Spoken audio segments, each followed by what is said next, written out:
Oče sodobnega menedžmenta Peter Drucker je zelo jasno povedal, da je merjenje oziroma ocenjevanje ključno za uspešnost vodenja podjetij. Menil je, da česar ne moremo meriti, česar ne moremo ocenjevati, tudi menedžirati ne moremo.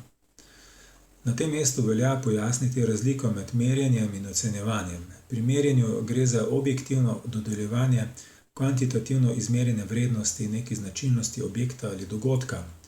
Tako dobljena vrednost pa se lahko primerja z drugimi objekti ali dogodki oziroma z nekimi preddoločenimi standardi. Tipičen primer uporabe pristopu merjenja je merjenje finančne ali ekonomske uspešnosti podjetja. Po drugi strani je ocenjevanje dejanje subjektivne presoje ali odločanja o vrednosti, obsegu, kakovosti ali pomembnosti nečesa. Tipičen primer ocenjevanja je presojanje doseganja kompetenc oziroma izdelava kompetenčnega profila za določeno delovno mesto. Tudi pri menedžmentu intelektualnega kapitala, ki je pomemben vidik menedžmenta znanja, velja, da ga brez merjenja oziroma ocenjevanja ne bi bilo moč uspešno izvajati. Metode merjenja intelektualnega kapitala lahko umestimo v 4 skupine metod. Pri neposrednem merjenju intelektualnega kapitala se meri ali ocenjuje posamezne, prepoznane sestavine intelektualnega kapitala v podjetju.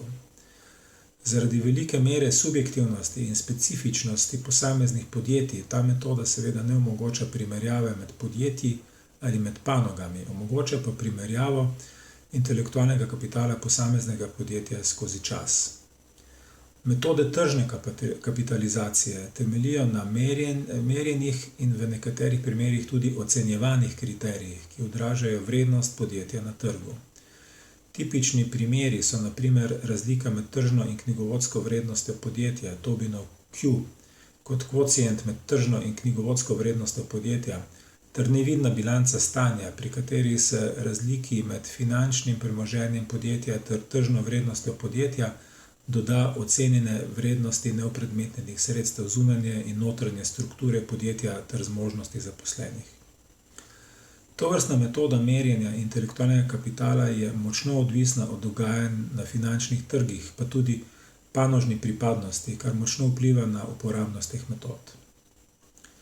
Metode dobičkovnosti sredstev temeljijo na merjenih postavkah iz računovodskih in finančnih izkazov. Tipičen primer te metode je intelektualni koeficient dodane vrednosti. Ta metoda je doživela mnoge metodološke kritike, njena vrednost pa je v preprostih izračunih ter veliki meri primerljivosti rezultatov skozi čas med podjetji, deloma tudi med panogami. Izračun intelektualnega koeficienta dodane vrednosti temelji na predpostavkah, da je intelektualni kapital v podjetju enak dodani vrednosti, ki jo podjetje ustvarja, človeški kapital stroškom dela v podjetju, strukturni kapital pa razliki med dodano vrednostjo ter stroškom dela, kar pomeni, da ga lahko enačimo s poslovnim izidom podjetja, pred davki, obrestmi, amortizacijo in odpisi. Koeficient je seštevek učinkovitosti človeškega, strukturnega ter finančnega kapitala, pri čemer je z vidika intelektualnega kapitala in njegove izrabe bolj zanimiva učinkovitost intelektualnega kapitala, ki je seštevek učinkovitosti človeškega in strukturnega kapitala.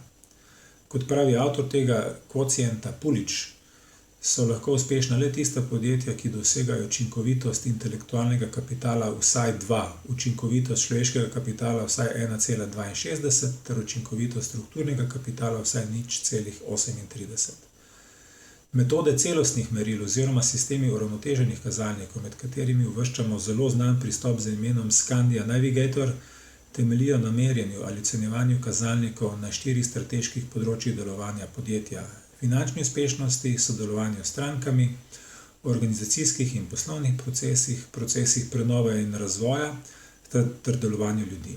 Zaradi specifičnosti podjetij in njihovih panog ter posledično zelo raznolikih kazalnikov intelektualnega kapitala, ta metoda ne omogoča primerjav med različnimi podjetji, omogoča pa seveda primerjavo delovanja posameznega podjetja skozi čas. Velika prednost te metode je možnost njene povezave z običajnimi metodami spremljanja splošne uspešnosti podjetja.